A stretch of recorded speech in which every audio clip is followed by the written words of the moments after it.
నేను చేస్తున్న కర్రీ ఏంటంటే ఇందులో కావాల్సిన ఉల్లిపాయ ముక్కలు, టమాటా ముక్కలు, బెండకాయ ముక్కలు, ఇంకా చింతపండు నుండి. ఇప్పుడు నేను చేస్తున్న కర్రీ ఏంటంటే ఇందులో కొంచెం పసుపు, కొంచెం అంతా కారం వేసుకోవాలండి సరిపడంత. వెల్కమ్ టు చిన్నారి ఛానల్. మా ఛానల్ ఎవరైనా ఇప్పుడు వరకు సబ్స్క్రైబ్ చేసుకోకపోతే సబ్స్క్రైబ్ చేసుకోండి. సాల్ట్ వేసుకోవాలండి. అదేంటి గుడ్లు చెదగొట్టుకుని ఆమ్లెట్ వేసుకుని పులుసు పెడుతున్నానండి. చాలా అంటే చాలా బాగుంటుందండి కర్రీ. మీ అందరూ కూడా ఒకసారి ట్రై చేయండి. ఈ లోపల పాన్ పెట్టుకుని కొంచెం అంత ఆయిల్ వేసుకోవాలండి. ఎక్కువ ఆయిల్ వేసుకోకూడదండి, కొంచెం మాత్రమే వేసుకోవాలండి. కొంచెం ఆయిల్ వేసుకుని కొంచెం అటు ఇటు తిప్పిన తర్వాత ఇది బాగా మిక్స్ చేసుకోవాలండి. ఎగ్ వేసింది బాగా అంటే బాగా మిక్స్ చేసుకుంటేనే బాగుంటుందండి. ఇది ఆమ్లెట్ అనేది బాగా పొంగుతుంది, అందుకే బాగా మిక్స్ చేసుకోవాలండి. మనం మిక్స్ చేసుకోవడంలోనే ఉంటుంది ఇదంతా ఇది పొంగడం అనేది మనం మిక్స్ చేసుకోవడంలోనే ఉంటుందండి. ఆయిల్ కూడా కొంచెం పైన కొంచెం ఆయిల్ కూడా వేయాలండి. ఈ లోపలకి నేను కర్రీ కూడా రెడీ చేసుకుంటున్నానండి. ఆమ్లెట్ అది నెమ్మదంగా చిన్న మంట మీద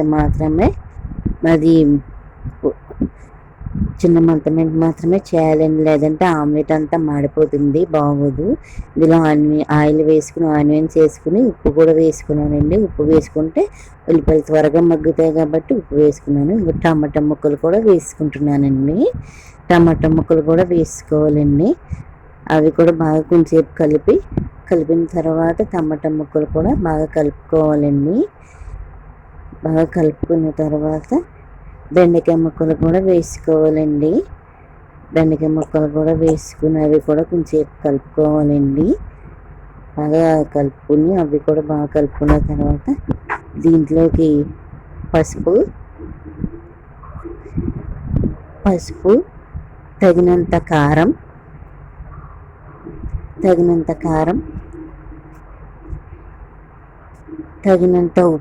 గరం మసాలా, ఉప్పు ఇందాక వేసుకున్నాం కాబట్టి ఉప్పు అవసరం లేదండి. గరం మసాలా కూడా వేసుకుంటే టేస్టీగా ఉంటుందండి కర్రీ. వీళ్ళు పులుసు కూడా వేసుకున్నానండి. మూత పెట్టుకుని బాగా మరిగించు. ఈ లోపల ఆమ్లెట్ కూడా అయిపోయిందండి, రెడీ అయిపోయింది. ఆమ్లెట్ కూడా రెడీ అయిపోయింది. దీన్ని బయటికి ఒక దాంట్లోకి తీసుకుని చిన్న చిన్న ముక్కల కింద కోసుకోవాలండి. మీకు నచ్చిన సైజులో మీరు కోసుకోండి. ఇలాగ చూసారా ఎంత బాగుందో ఆమ్లెట్. మీకు నచ్చిన సైజులో మీరు ముక్కలు కోసుకోండి. నేనైతే కొంచెం చిన్న ముక్కల కింద కోసుకున్నానండి.